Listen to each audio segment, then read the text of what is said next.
2.4.3 બીજ સીડ્સ. જો આપણે વાત કરીશું આવૃત બીજધારી, તો આવૃત બીજધારી વનસ્પતિની અંદર જે બીજ છે એ આપણને પણ ખબર છે કે બીજ એ શું છે? લિંગી પ્રજનન. તો લિંગી પ્રજનનની જે અંતિમ નિપજની વાત કરીશું, જે લિંગી પ્રજનનની જે અંતિમ નિપજ છે તેને આપણે શું કહીશું? બીજ. એટલે કે આવૃત બીજધારી વનસ્પતિની અંદર જે બીજ છે એ લિંગી પ્રજનનની અંતિમ નિપજ છે. આ બીજને તમે એવું પણ કહી શકાય કે ફલિત અંડક. બીજને તમે શું કહી શકો? ફલિત અંડક બી કહી શકો. બરાબર છે? કે જે આ જે બીજ જે આપણે બોલીશું ને કે ફલિત અંડક છે, જે ક્યાં નિર્માણ પામશે? ફળની અંદર એ શું પામશે? નિર્માણ પામશે. એટલે આપણને બીજ વિશે આટલું ખબર પડી ગયું હોવું જોઈએ કે આવૃત બીજધારી વનસ્પતિની અંદર જે બીજ છે એ લિંગી પ્રજનનની અંતિમ નિપજ છે. આ બીજને તમે ફલિત અંડક બી કહી શકો, અને આ જે બીજ છે એ ફળની અંદર નિર્માણ પામશે. આ બીજ યાદ રાખજો, આ જે બીજ છે એ પોતાની આજુબાજુ એક રક્ષણાત્મક આવરણ કે જેને તમે કહી શકો બીજાવરણ પણ ધરાવશે. બીજની અંદર આપણે ખબર છે કે ભ્રૂણધરી આવેલી હશે, અને એ ભ્રૂણધરીને અકોર્ડિંગ ટુ તેમાંથી ભ્રૂણાગ્ર અને આદિમૂળની રચના થશે. તે ઉપરાંત આ બીજની અંદર સામાન્ય રીતે સરખા, જો દ્વિદળી હોય તો 2 બીજપત્ર, અને એક દળી હોય તો 1 બીજપત્ર આવેલું હોય, તો એ બીજપત્ર આવેલું હોય. અને આ જે બીજપત્ર છે એ શું કરતું હશે? ખોરાકનો સંગ્રહ કરીને કેવું બનેલું હશે? માસલ રચના બનાવેલી હશે. તો બીજ વિશે ખબર પડી ગઈ હશે. તો બીજ એ બીજાવરણ ધરાવશે. ઇવન બીજની અંદર ભ્રૂણધરી આવેલી હશે, અને તેની અંદર જે બીજપત્ર છે તે દ્વિદળી અને એકદળી પ્રમાણે 2 અથવા તો 1 બીજપત્ર આવેલા હશે, જે ખોરાકનો સંગ્રહ કરીને માસલ અથવા તો જાડું બનશે. હવે જો આપણે પુખ્ત બીજની વાત કરીએ, તો પુખ્ત બીજ જો આલ્બ્યુમિન વગરનું હોય, પુખ્ત બીજ જો આલ્બ્યુમિન અથવા તો તમે એવું કહી શકાય કે ભ્રૂણપોષ પ્રદેશ આવેલો હોતો નથી, તો તેવા બીજને આપણે શું કહીશું? અભ્રૂણપોષી બીજ કહીશું. તેવા બીજને આપણે શું કહીશું? અભ્રૂણપોષી બીજ કહીશું. જ્યારે કેટલાક બીજની અંદર આલ્બ્યુમિન હાજર હોય, કેટલા બીજની અંદર આલ્બ્યુમિન હાજર અથવા તમે કહી શકો ભ્રૂણપોષ પ્રદેશ હાજર હોય, તો તમે એને કહી શકાય ભ્રૂણપોષી બીજ કહી શકાય. શું કહી શકાશે? ભ્રૂણપોષી બીજ. આ જે ભ્રૂણપોષી બીજ છે એમાં આપણને ખબર છે કે ભ્રૂણપોષ પ્રદેશ આવેલો હોય, અને આ ભ્રૂણપોષ પ્રદેશ ભ્રૂણના વિકાસ દરમિયાન સંપૂર્ણ વપરાઈ જતો નથી. ભ્રૂણના વિકાસ દરમિયાન આપણે એવું કહીએ ચાલે કે સંપૂર્ણ વપરાઈ જતો નથી. એક્ઝામ્પલ તરીકે ઘઉંની વાત કરી શકાય, મકાઈની વાત કરી શકાય, જવ છે, દિવેલા છે, આ બધાની અંદર સંપૂર્ણ વપરાઈ જતો નથી. આપણી પાસે એક બીજું પણ એક્ઝામ્પલ છે. આપણે વાત કરીશું કાળા મરી, અને જો બીટની વાત કરીએ તો બીટમાં, બરાબર છે, બીટમાં પ્રદે એટલે તમને ખબર છે, જે પ્રદેનો કેટલોક ભાગ વપરાયા વગર, પ્રદેનો કેટલોક ભાગ વપરાયા વગર, બરાબર, ચિરલગ્ન એટલે કે જોડાયેલો જ રહેશે, તો તેને કહેવાશે બીજ ડે શેષ. શું કહેવાશે? બીજ ડે શેષ. તો આપણી પાસે જે એક્ઝામ્પલ છે, તો આપણે એવું કીધું કે જે પુખ્ત બીજ છે, તો પુખ્ત બીજની અંદર જો આલ્બ્યુમિન ગેરહાજર હોય તો તેને અભ્રૂણપોષી બીજ કહેવાય. પુખ્ત બીજની અંદર આલ્બ્યુમિનની જો હાજરી હોય તો એને ભ્રૂણપોષી બીજ કહેવાય. ભ્રૂણપોષી બીજ એટલે આપણને ખબર છે કે જેની અંદર ભ્રૂણપોષ પ્રદેશ હાજર હોય, કે જે ભ્રૂણના વિકાસ દરમિયાન પોષણ પૂરું પાડે, પણ આ ભ્રૂણના વિકાસ દરમિયાન જો સંપૂર્ણ વપરાઈ જતો નથી. તેને એક્ઝામ્પલ આપણી પાસે છે ઘઉં, મકાઈ, જવ અને દિવેલા. જ્યારે આપણી પાસે એક બીજું એક્ઝામ્પલ છે કાળા મરી અને બીટની અંદર પ્રદેનો જે કેટલોક ભાગ છે તે પણ વપરાયા વગર બીજ સાથે ચીટકેલો જ રહે, તો એને કહેવાશે બીજ ડે શેષ. એને આપણે શું કહીશું? બીજ ડે શેષ કહીશું. હવે જો આપણે અંડાકાર વર્ણો એટલે તમે એને પણ કહી શકો બીજાવરણ. એને તમે શું કહી શકો? બીજાવરણ. તો બીજની ઉપર આવેલું જે બીજાવરણ છે અથવા તો બીજ આવરણ છે, કે જે મોસ્ટ પ્રોબેબલી સખત એટલે કડક હોય, જેનો મુખ્ય હેતુ શું છે? રક્ષણ આપવાનું છે. તેમજ બીજ આવરણ પર અંડક છિદ્ર આવેલું હોય, બીજ આવરણ પર શું આવેલું હોય? એક અંડક છિદ્ર, જે એક નાના છિદ્ર સ્વરૂપે, અંડક છિદ્ર જે નાના છિદ્ર સ્વરૂપે બીજાવરણમાં હોય, નાના છિદ્ર સ્વરૂપે બીજાવરણમાં હોય. અને આ અંડક છિદ્ર આપણે એવું કહી શકીએ તો ચાલે કે બીજાંકુરણ, એટલે કે જ્યારે બીજ જર્મિનેશન થશે તો તે દરમિયાન O2 અને H2Oના પ્રવેશ માટે જરૂરી છે. O2 અને H2Oના પ્રવેશ માટે જરૂરી છે. એટલે બીજાવરણ પર એક અંડક છિદ્ર આવેલું હોય કે જે બીજાવરણ પર એક નાના છિદ્ર સ્વરૂપે આવેલું હોય, જેને તમે અંડક છિદ્ર કહી શકો. અને આ જ્યારે બીજનું બીજાંકુરણ થવાનું હોય ત્યારે તો તે બીજના અંકુરણ માટે H2O એટલે કે ઓક્સિજન અને પાણીના પ્રવેશ માટે આ બીજ છિદ્ર એટલે કે અંડક છિદ્ર એ શું કરશે? પહોંચાડવાનું કામ કરશે. હવે આપણે વાત કરીશું બીજ જ્યારે પુખ્ત અવસ્થામાં હોય. બીજ જ્યારે પુખ્ત અવસ્થામાં હોય ત્યારે બીજમાંથી આપણે એવું કહીએ ચાલે કે પાણીનું પ્રમાણ શું થશે? ઘટે. પાણીનું પ્રમાણ ઘટે એટલે જેમ જેમ પુખ્ત થતું જશે તેમ બીજ વધુ શું થતું જશે? શુષ્ક બનશે. વધુ ને વધુ શું બનશે? શુષ્ક બનશે. શુષ્ક બનશે અને પાણીનું પ્રમાણ જો ઘટે તો યાદ રાખવાનું કે ચયાપચયની જે ક્રિયા છે તે ચયાપચયની ક્રિયા કેવી થતી જશે? ધીમી થતી જશે. એટલે કે હવે ભ્રૂણની અંદર ચયાપચયની ક્રિયા ધીમી થાય એટલે કે હવે જ્યાં ભ્રૂણ છે તે કયા તબક્કામાં પહોંચી જશે? નિષ્ક્રિય તબક્કામાં પહોંચી જશે. બીકોઝ ઓફ કે ચયાપચયની ક્રિયા કેવી થઈ જાય? ધીમી. તો આ જે ભ્રૂણ જે નિષ્ક્રિય અવસ્થામાં પહોંચી જશે તેને તેની સુષુપ્ત અવસ્થા કહી શકાય. તેને તેની કઈ અવસ્થા કહી શકાય? સુષુપ્ત અવસ્થા કહી શકાય. હવે જ્યારે આ બીજને પાછી પોતાની અનુકૂળ પરિસ્થિતિ પ્રાપ્ત થશે, બીજને જ્યારે પાછી પોતાની અનુકૂળ પરિસ્થિતિ, અનુકૂળ એટલે તમને ખબર હશે જ્યારે પાણી વિપુલ પ્રમાણમાં મળી જશે, ઓક્સિજન મળશે, જ્યારે અનુકૂળ પરિસ્થિતિ પ્રાપ્ત થશે ત્યારે બીજ પાછું પોતાની અંદરથી શું પ્રેરશે? અંકુરણ પ્રેરશે. તો આપણે યાદ રાખવાનું રહેશે જે બીજ જો પુખ્ત અવસ્થામાં બીજની અંદર પાણીનું પ્રમાણમાં શું થાય? ઘટાડો થાય એટલે બીજ વધુ ને વધુ શુષ્ક બનતું જાય. પાણીનું પ્રમાણ ઘટવાને લીધે ચયાપચયની ક્રિયા ધીમી થતી જશે. એટલે કે હવે તમે કહી શકો કે ભ્રૂણ એના નિષ્ક્રિય તબક્કામાં પહોંચી ગયું એટલે આપણે એને સુષુપ્ત અવસ્થા કહી શકાય.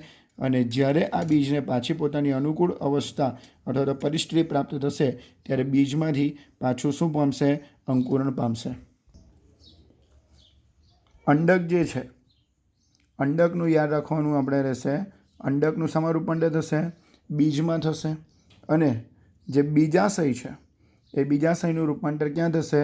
ફળમાં થશે. તો અંડકનું બીજમાં અને બીજાશયનું ફળમાં આ રૂપાંતર થવાની બંને ક્રિયા કેવી હશે? એક સાથે જ હશે. એટલે કે બંને ક્રિયા એક સાથે થાય. હવે જે બીજાશયની જે દિવાલ છે, બીજાશય તો ફળમાં રૂપાંતર પામી ગયું, પણ જે બીજાશયની દિવાલ છે એને તમે કહી શકાય ફલાવરણ અથવા તો ફળની દિવાલમાં શું પામશે? વિકાસ પામશે. હવે આ જે ફલાવરણ છે એને અકોર્ડિંગ ટુ માસલ ફળ અને બીજું હશે શુષ્ક ફળ. એટલે જો આપણે ફળના પ્રકારની વાત કરીએ તો બે પ્રકારના માસલ ફળ કે જેની અંદર સમાવેશ થશે જામફળ, નારંગી, કેરી. સ્ટાન્ડર્ડ 11ની અંદર તમને લેસન નંબર 6માં, લેસન નંબર 5માં આવી ગયું છે જામફળ, નારંગી અને કેરી માસલ ફળ છે. શુષ્ક ફળની વાત કરીએ તો મગફળી અને રાઈનો સમાવેશ શુષ્ક ફળમાં થશે. બરાબર છે. હવે આપણે જો મોટાભાગની વનસ્પતિની વાત કરીએ તો જે મોટાભાગની વનસ્પતિ છે, મોટાભાગની જે વનસ્પતિ છે તેમાં બીજાશયમાંથી જ શાનું નિર્માણ થતું હોય?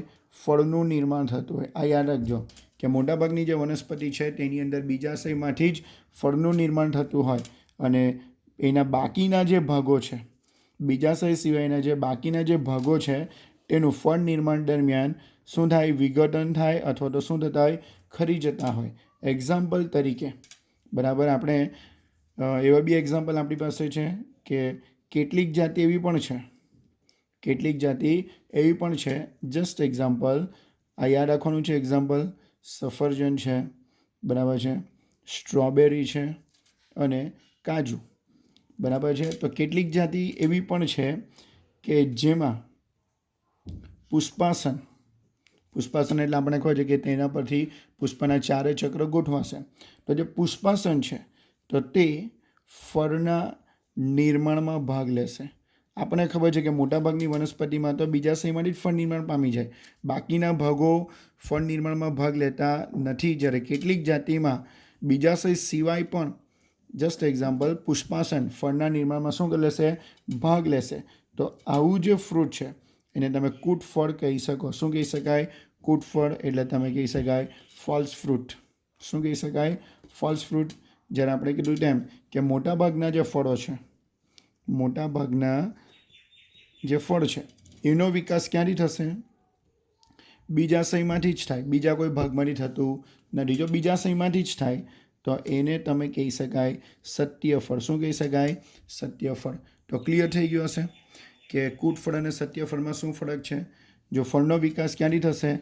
બીજાશયમાંથી જ થાય તો એને સત્યફળ કહેવાય. જ્યારે કૂટફળ એટલે કે કેટલીક જાતિઓમાં બરાબર છે બીજાશય સિવાય પણ અન્ય પુષ્પના ભાગો એટલે પુષ્પાસન પણ ફળ નિર્માણમાં ભાગ લે ત્યારે તમે એને શું કહી શકાય? કૂટફળ કહી શકો. બીજાશયમાંથી જો ફળનું નિર્માણ થાય તો આપણે એને સત્યફળ કીધું હતું.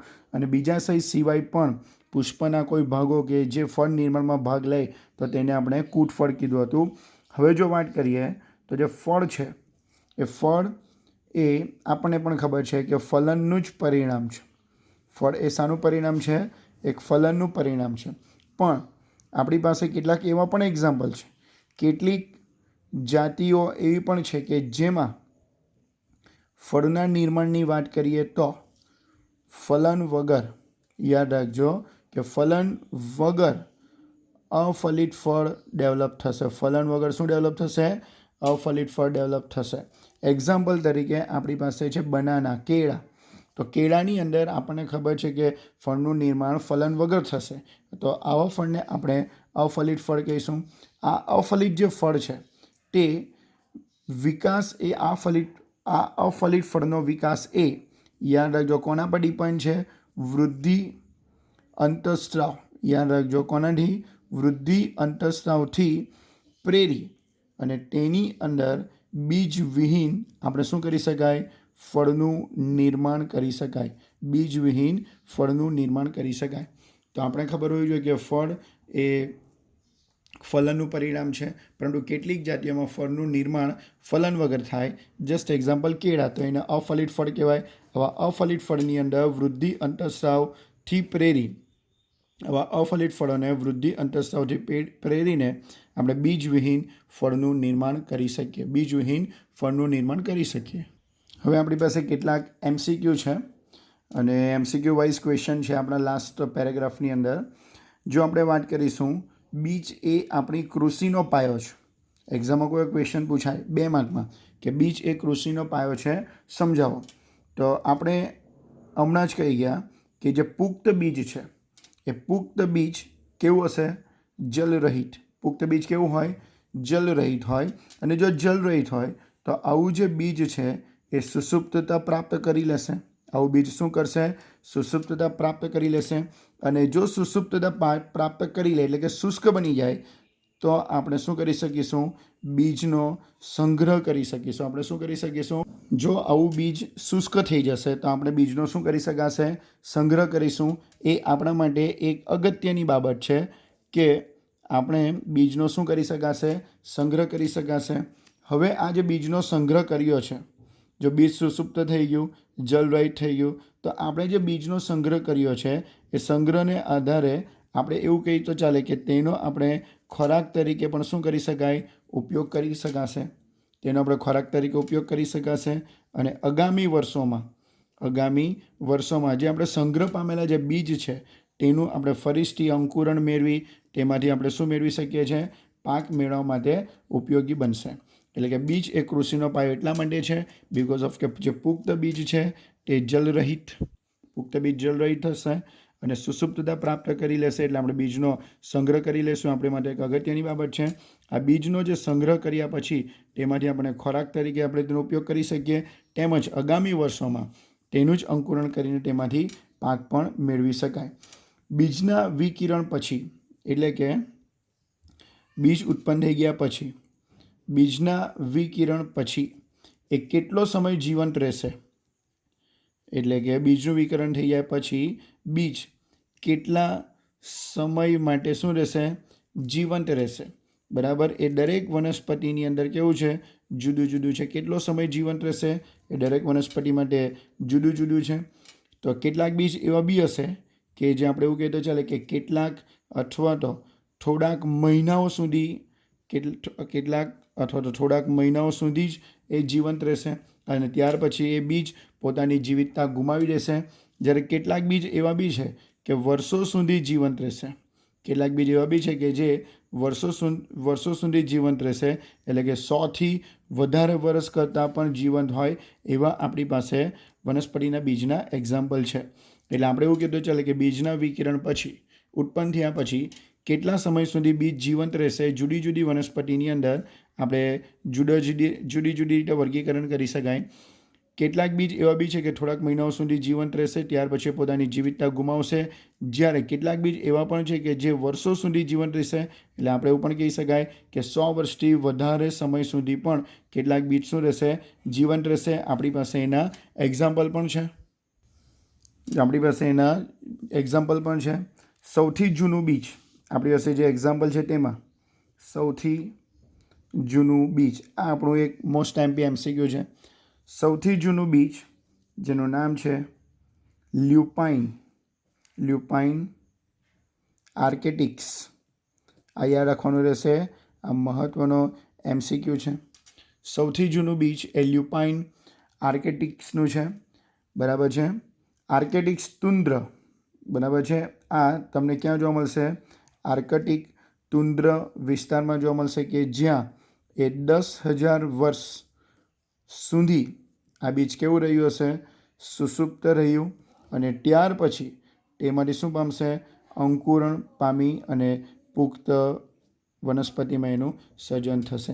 એટલે આપણી પાસે એક સૌથી જૂનું બીજ કે જે આપણે કહી શકાય લ્યુપાઇન આર્કેટિક્સ, અને એ આર્કેટિક તુન્દ્ર વિસ્તારની અંદર 10,000 વર્ષ સુધી સુષુપ્ત રહ્યા પછી તેમાંથી અંકુરણ પામવાની ક્ષમતા ધરાવે છે.